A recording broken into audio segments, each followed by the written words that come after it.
All right, hello everyone. I'm gonna do something different. Corona. We're gonna do something different. I'm gonna have these questions down here, just one a day, just to keep you guys entertained. You can answer it in your homework for the 11th question. You can put it there. It's not required. You don't have to do it. If you don't want to do it, that's fine with you. It's just to keep you guys entertained.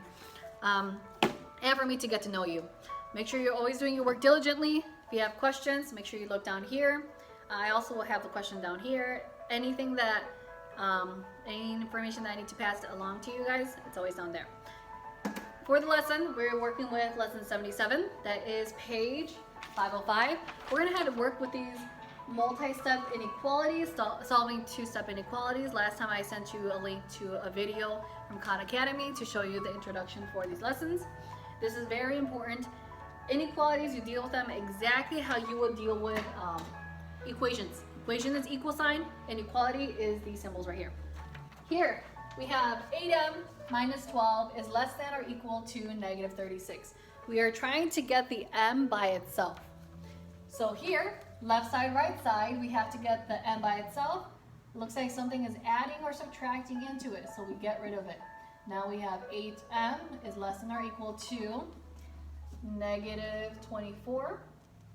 And after that, we need to get the m by itself, left side, right side, divide, opposite operation. Then we have m is less than negative 3. They say to graph it, you graph it, you use the number you have here, negative 3, pick a number for one number from the left side, which will be negative 4, one number from the right side, which will be negative 2. Remember, number lines going from this way to the left, it's getting lower and lower. Here, it's going to be open interval. Actually close. There's a line underneath. Close it. Oh my word. Give me a second. Those are ads. Now, go ahead and follow the arrow here and you sketch like that. Or numbers that are less than or equal to negative 3. Numbers that are less than negative 3, negative 4, negative 5, it's facing that direction. Next one. 9 minus 3m is greater than negative, or is greater than 21. Get the m by itself. Looks like 9 is right here. The sign in front of it is a positive, even though it doesn't show. So you do opposite signs. Like 3m is less than 12. Now, to get the m by itself, you divide both sides by negative 3. When you do that, your sign changes. It used to face that way, but when you're dividing with negative numbers, it changes your sign. Always, always, always changes it. Only when you're multiplying and dividing. Here, if we were adding or subtracting the 9, we're subtracting both sides by 9, it does not change the sign. But when we divide it by negative 3, that's when it changes the sign. So it was greater than, now it's facing the other way. 12 divided by negative 3 is negative 4, so m is less than negative 4. To label that, we have negative 4 here. One number on this side is negative 5. The number on this side is 3. 4. It's an open circle. There's no line underneath. Arrows facing that way, so you go ahead and sketch accordingly. You solve them just like you would for equations. Example 2. You have negative 8 plus negative 11 is less than negative 7d minus 12. Try to get the d by itself over here. So in this case here, there are like terms. So going back to equations, add the like terms. Negative 8 plus negative 11, that is negative 19, less than negative 7d minus 12. There are no like terms on any side, so therefore I can get the expression by itself. So add 12 to both sides.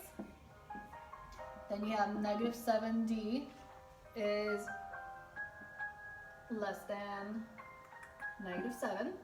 Divide both by negative 7 and your sign changes. So if you're dividing by a negative 7, it's going to be a positive number.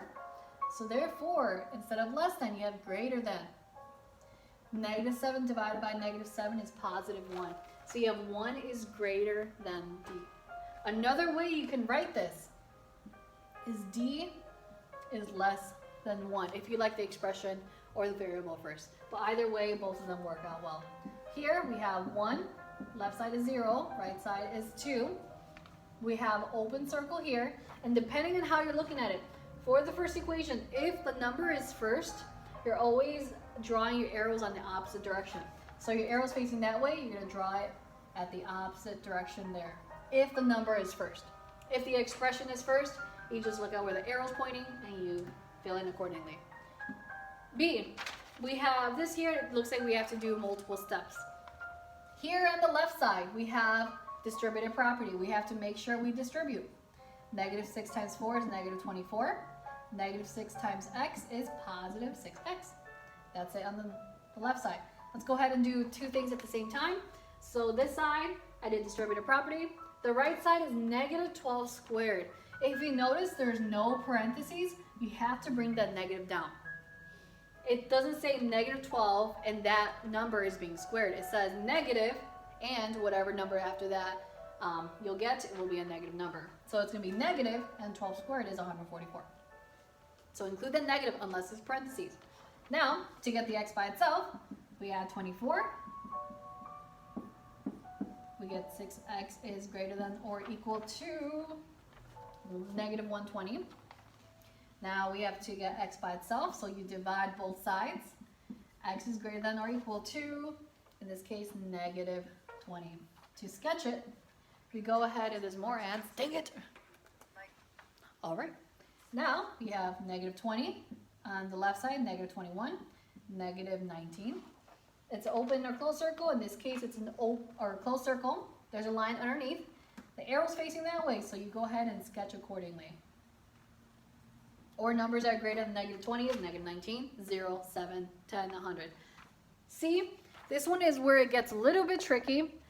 Here you have fractions. Anytime we have fractions for equations, even factoring, we always want to get rid of them. To get rid of them, you find the common denominator. So we have a 4, we have a 2, and we have a 20. The common denominator that can go into all these three numbers is the number 20. So go ahead and multiply all 20 by all the numbers. So 20 times 3 over 4, y, plus 20 times 1/2 is less than 20 times 7 over 20. You're multiplying 20 to each number. Now if we work our way left to right, 20 times 3 divided by 4, we end up with 15y. So you're multiplying, when you multiply a number with a fraction, you always multiply the top. Or 4 can go into 20, 5 times 3 is 15. 20 times 1/2, that would be 10, is less than 20 times 7 over 20. It looks like the 20s can cancel out and you're left with 7. So you have 15 plus 10 is less than 7. So you have numbers there. They're very easy to solve for. And this is actually 7 over 10, my fault. This is 10, but 10 goes into 20 2 times, and this is equal to 14. Oops, sorry. So now we have 15y plus 10 is less than 40. We go ahead and get 10 by, or y by itself. You subtract both sides by 10. You have 15y is less than 4. And now you divide both sides by 15, and you end up with a fraction, which is okay. Y is less than 4 over 15. Now we draw a number line for that. We go ahead and draw it left to right. 4 over 15, a number to the left side I can say is 0. And the right side I can say 1. Or you can do 3 of 15 and then 5 over 15. You can do that too. Doesn't matter. I just need numbers, 3 numbers at least. Here, open interval, there's no line underneath. And the arrow's facing toward the left, so you'll have it drawn accordingly. So if you have fraction, that's okay. There could be fractions, there could not be. You have to do the work. Now, last one. We have a word problem there. I'm not going to read it to you, but in the book it explains the scenario. It says to solve for the inequality. We have this. We need to get the x by itself. To get the x by itself, we have to move this 55. 55 is positive, so therefore we subtract. So there's an invisible positive sign. Subtract both sides. Negative 3x is less than negative 25. And then you go ahead and divide by negative 3. And when you divide by a negative number, your signs change. Other side. So x is greater than positive 25 over 3, or it's going to be 8 and 1/3. So either or of those two numbers, go step by step with them. Make sure you go back, if you don't understand completely, go back to the equations where it talked about multi-step equations. Go in your table of contents, and they have it right there. I miss you guys. Have a good day.